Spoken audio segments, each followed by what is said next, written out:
तो गाइस अभी हम लोग डिस्कस करेंगे अबाउट कोरोनरी आर्टरी डिजीज़। तो कोरोनरी आर्टरी डिजीज़ हम लोग जो बात करते हैं ना, जो हार्ट को ब्लड सप्लाई करती है, जो अपना हार्ट है उसमें जो कोरोनरी आर्टरी होती है जो हार्ट को ऑक्सीजन सप्लाई करती है, उसकी डिजीज़ के बारे में हम लोग आज यहाँ पे बात करेंगे। तो बेसिकली कोरोनरी आर्टरी डिजीज़ में बेसिकली दो डिजीज़ हम लोग पढ़ते हैं, एक तो होता है एंजाइना और एक होता है एक्यूट कोरोनरी सिंड्रोम। ठीक है, एक्यूट कोरोनरी सिंड्रोम होता है और एक होता है एंजाइना। अब गाइस सबसे पहले यहाँ पे जो एंजाइना की हम लोग बात करते हैं ना, तो मेनली हम लोग स्टेबल एंजाइना की बात कर रहे होते हैं। किसकी बात कर रहे होते हैं? स्टेबल एंजाइना की बात कर रहे होते हैं। और जो एक्यूट कोरोनरी सिंड्रोम होता है गाइस ना, इसमें दो चीज़ें आती हैं, एक तो अनस्टेबल एंजाइना आता है इसमें, एक तो अनस्टेबल एंजाइना आता है, और जो दूसरी चीज़ आती है वो आती है अपनी एमआई। तो ये दोनों को कॉम्बिनेशन को हम लोग क्या बोलते हैं? एसीएस, एक्यूट कोरोनरी सिंड्रोम बोलते हैं। तो दोनों को कॉम्बिनेशन को क्या बोलते हैं? Acute coronary syndrome. और यहाँ पे जो एंजाइना बेसिकली मैं स्टेबल एंजाइना की बात कर रहा हूँ। अब गाइस जो कोरोनरी आर्टरी की ब्रांचेस है ना, इसके बारे में इंपॉर्टेंट है थोड़ा समझना। तो सपोज ये हार्ट है, तो हार्ट को जो ब्लड सप्लाई देती है, कौन कौन से हार्ट को ब्लड सप्लाई देती है? तो एक इसकी होती है राइट कोरोनरी आर्टरी ब्रांच, एक होती है लेफ्ट कोरोनरी आर्टरी ब्रांच। और लेफ्ट कोरोनरी आर्टरी की फर्दर दो ब्रांच होती है, लेफ्ट सर्कमफ्लेक्स आर्टरी और एक होता है लेफ्ट एंटीरियर डिसेंडिंग आर्टरी। तो लेफ्ट कोरोनरी आर्टरी की दो ब्रांच, लेफ्ट सर्कमफ्लेक्स आर्टरी और लेफ्ट एंटीरियर डिसेंडिंग आर्टरी। यही गाइस ना, इसके ज़्यादा ब्लॉकेज होने का चांस होता है ना, इसके ज़्यादा ब्लॉकेज होने का चांस होता है लेफ्ट एंटीरियर डिसेंडिंग आर्टरी का।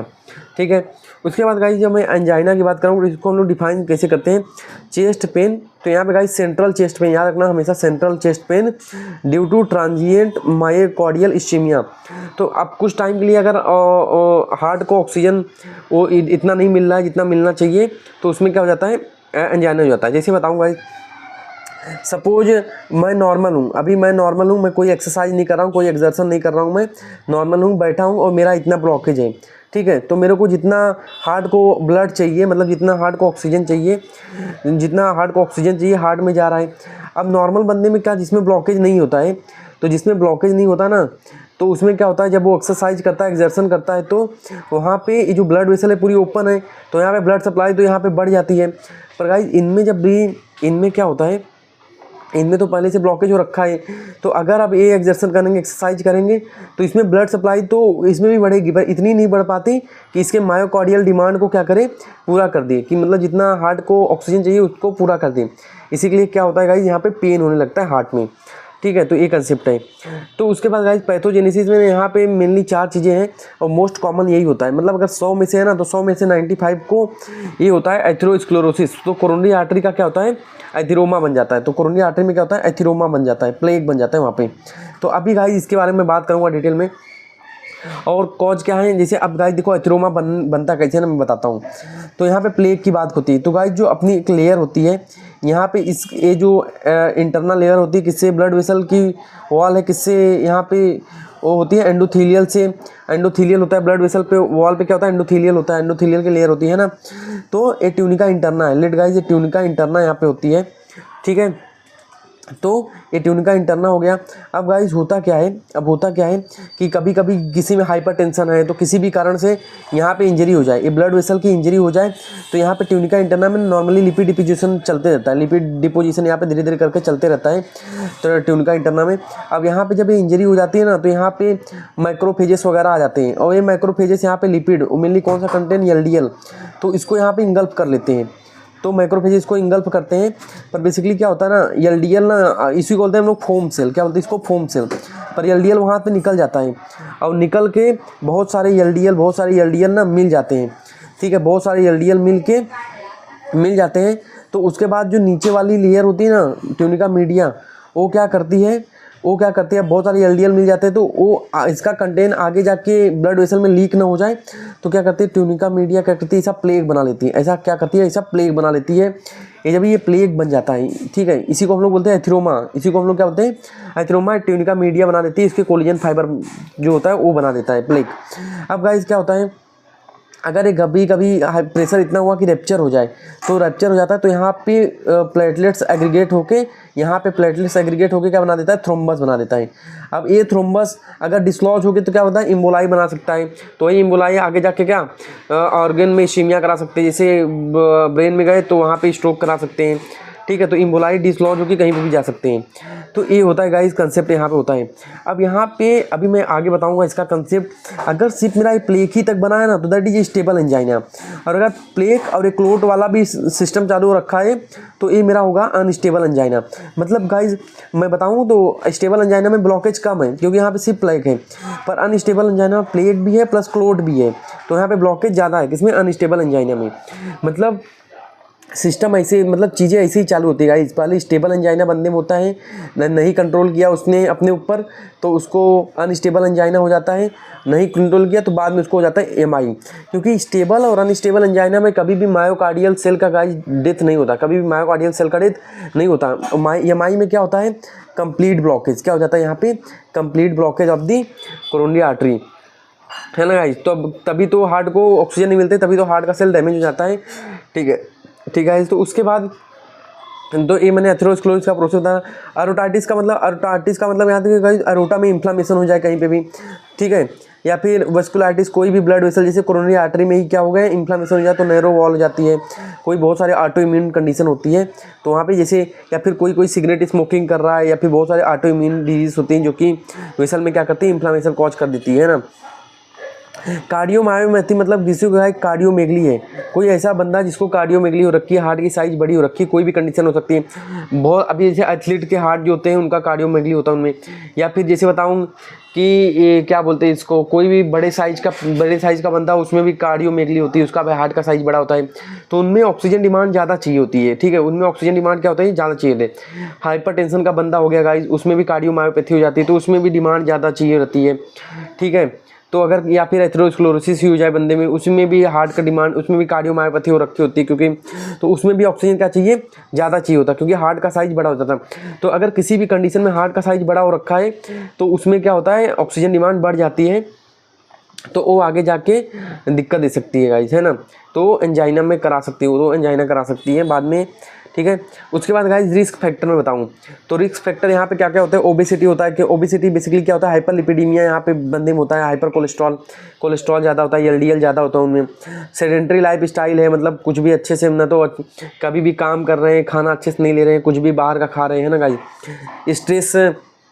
स्ट्रेस तो एक है ही कि मतलब स्ट्रेस से भी क्या होता है, जो कोलेस्ट्रॉल वगैरह का लेवल है, कोलेस्ट्रॉल का लेवल बढ़ जाता है, शुगर का लेवल बढ़ जाता है, बंदे में डायबिटीज़ हो जाता है, हाइपरटेंशन हो जाता है, तो ये सब स्ट्रेस में आ जाता है गाइस, है ना। उसके बाद ये लैक ऑफ एक्सरसाइज की वजह से, क्योंकि वहाँ पे फिर लिपिड का डिफिशन चलते रहता है, हाइपरटेंशन, डायबिटीज़ हो गया गाइस, डायबिटीज़, शुगर तो खुद ही जाके शुगर डिपोजिशन है, उसके बाद कोलेस्ट्रॉल, हाइपरलिपिडीमिया वगैरह करा देता है। उसके बाद सिगरेट हो गया गाइस, अल्कोहल हो गया, ठीक है, ये भी वेसल को क्या करते हैं, डैमेज करते हैं। एज हो गया, तो एज में गाइस मेल में ज़्यादा कम होता है एज कम्पेयर टू फीमेल, क्योंकि फीमेल में ना ये हार्मोन वाला फैक्टर होता है, तो वो एलडीएल को कंट्रोल में रखता है, पर जब मेनोपॉज आता है तो इक्वल रेशियो हो जाता है एंजाइना या फिर एमआई का। उसके बाद सेक्स में मैंने बता दिया। और उसके बाद एज में गाइस जैसे जैसे एज इंक्रीज होती है चांसेस एंजाइना के बढ़ते रहते हैं। उसके बाद जेनेटिक हिस्ट्री भी होती है, पेशेंट में अगर जेनेटिक हिस्ट्री है तो उससे भी होता है, पर अगर एक्सरसाइज वगैरह करता है तो वो कंपनसेट हो जाता है वो चीज़ें, है ना। तो ये मैंने गाइस बता दिया। अब मैं दूसरा बताऊं तो एंजाइना हम लोग देखते हैं, है ना। तो अभी हम लोग देखते हैं एंजाइना।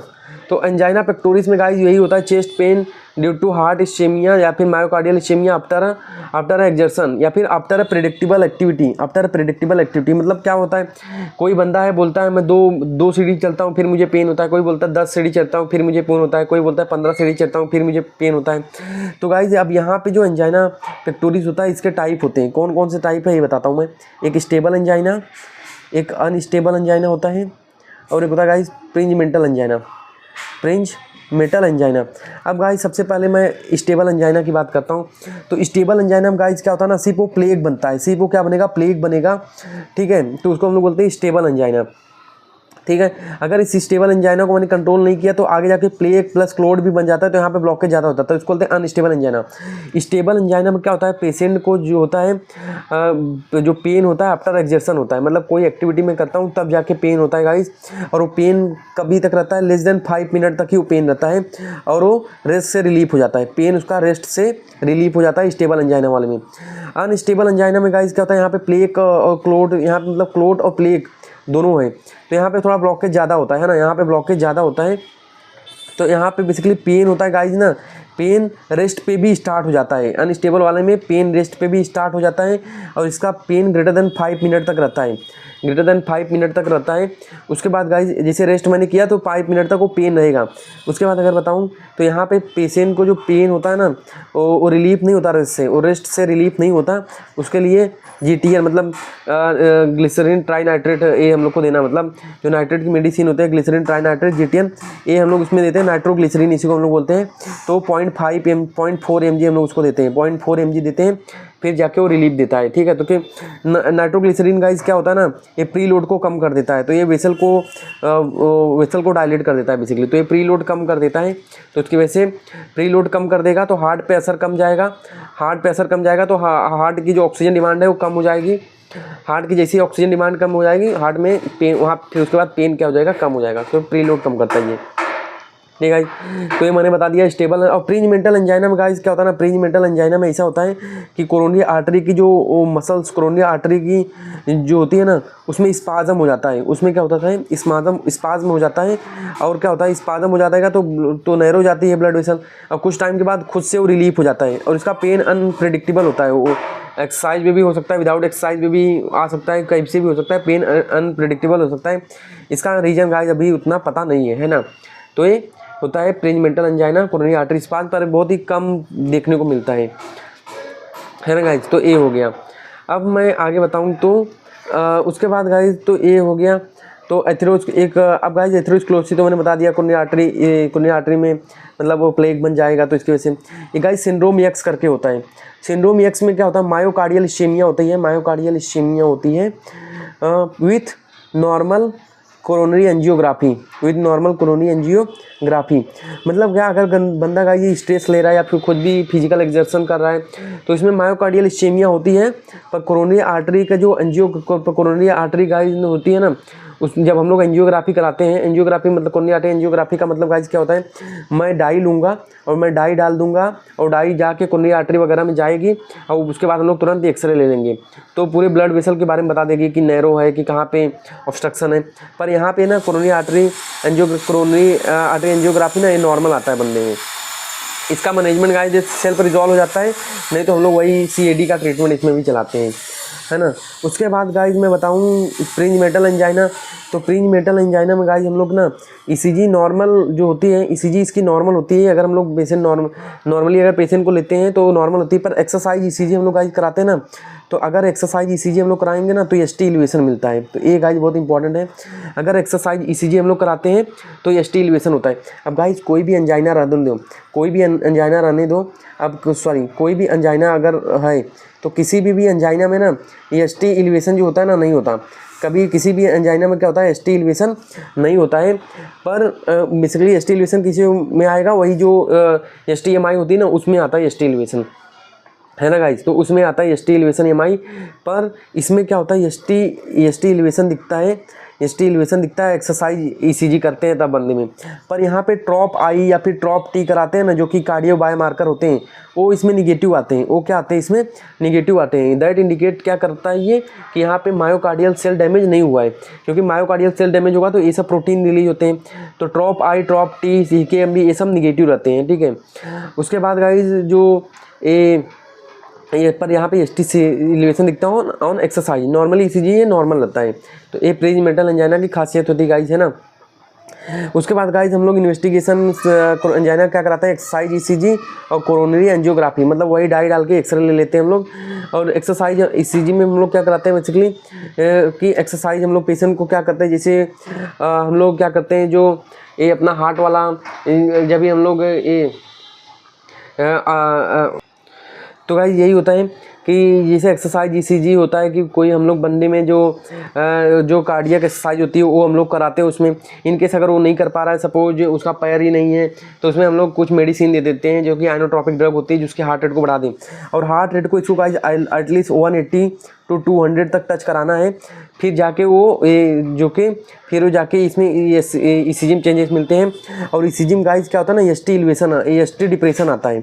तो एंजाइना के इसमें क्या होता है गाइस, ST डिप्रेशन आता है, ठीक है। तो ST डिप्रेशन आता है एंजाइना के इसमें, है ना। तो ये एसटी डिप्रेशन अपने को देखने को मिलता है। और जैसे जैसे गाइस ये डिप्रेशन जैसे जैसे अभी क्या हुआ, सपोज ये मैंने किया, सपोज ये मैंने किया ये बंदे का, और सपोज अगर डिप्रेशन बढ़ते जा रहा है, अब एक सपोज एक ऐसा होता है कि मेरा डिप्रेशन हुआ उसके बाद जाके वो अपवर्ड हो गया, तो मतलब ये अपने ब्लड वेसल अपने आप को कम्पनसेट करने की कोशिश कर रहा है, ठीक है, तो ठीक है गाइस। पर अगर सपोज मेरा ईसीजी कुछ ऐसा आ रहा है कि ये लगातार डिप्रेस होते जा रहा है, ठीक है, होते जा रहा है डिप्रेस, तो जितना ज़्यादा डिप्रेस होता है ना गाइस, उतना ज़्यादा क्या होता है, इस्कीमिया का क्या होता है ना, उतना ज़्यादा इस्कीमिया बढ़ती जाती है, जितना ज़्यादा वो डिप्रेस होता है। तो जितना ज़्यादा डिप्रेस होगा उतना ज़्यादा इस्कीमिया बढ़ती जाती है ना। तो ये होता है एसटी डिप्रेशन, इसमें देखने को मिलता है इन पेशेंट में। जब एक्सरसाइज हम लोग ईसीजी कराते हैं, उसके बाद कोरोनरी एंजियोग्राफी कराते हैं गाइस, तो उससे भी क्लियर पिक्चर हो जाती है। क्लिनिकल फीचर में गाइस यही इसमें चेस्ट पेन होता है, सेंट्रल चेस्ट पेन, ब्रीथलेसनेस होती है, फैटिग होती है, स्वेटिंग होती है, पेन रेडिएट कर भी सकता है, नहीं भी कर सकता है इसमें, है ना। और पेन रिलीफ हो जाता है आफ्टर द रेस्ट, तो स्टेबल है। और आफ्टर एनटीजी के बाद और जीटीएन के बाद वो रिलीफ करता है, तो अनस्टेबल एंजाइना होता है, ठीक है। तो जो मैंने बता दिया, स्टेबल एंजाइना वाला क्या होता है, प्रेडिक्टेबल होता है कि एक्सरसाइज पे ही आता है। अनस्टेबल एंजाइना वाला बेसिकली क्या होता है, रेस्ट पे भी आ सकता है, एक्सरसाइज पे भी आ सकता है वो। अब एक और टर्म होता है angina equivalent. Angina equivalent guys क्या होता है ना, यहाँ पे बंदे में सब कुछ होगा, नोजिया होगा, उसके बाद स्वेटिंग होगी, फैटिग होगा, ब्रीथलेसनेस होगा, है ना, पेन रेडिएट करेगा, जॉ को, बैक को, सब कुछ होगा, ठीक है, सब कुछ होगा, टीथ को रेडिएट करेगा, सब कुछ, पेन हर जगह होगा। पर गाइज यहाँ होता क्या है ना, यहाँ पे सेंट्रल चेस्ट पेन नहीं होता, यहाँ पे सेंट्रल चेस्ट पेन नहीं होता, मतलब यहाँ पे चेस्ट पेन बंदे में नहीं दिखेगा और सब कुछ दिखता है, तो उसको हम लोग बोलते हैं एंजाइना इक्विवेलेंट। फैटिग होगा, ब्रीथलेसनेस होगा, स्वेटिंग होगा, पर वहाँ पे चेस्ट पेन नहीं दिखता, तो उसको हम लोग बोलते हैं एंजाइना इक्विवेलेंट, उसको हम लोग एंजाइना इक्विवेलेंट बोलते हैं गाइज, ठीक है। तो ये अपना क्या हो गया, अपना गाइज एंजाइना पेक्टोरिस हम लोग ने देख लिया ऑलमोस्ट। जो चीज़ें मैं कवर कर सकता था उसको मैंने कवर कर दिया यहाँ पे, ठीक है। तो इसके बाद गाइज हम लोग इसके बाद बात करेंगे आगे जाके ट्रीटमेंट के बारे में।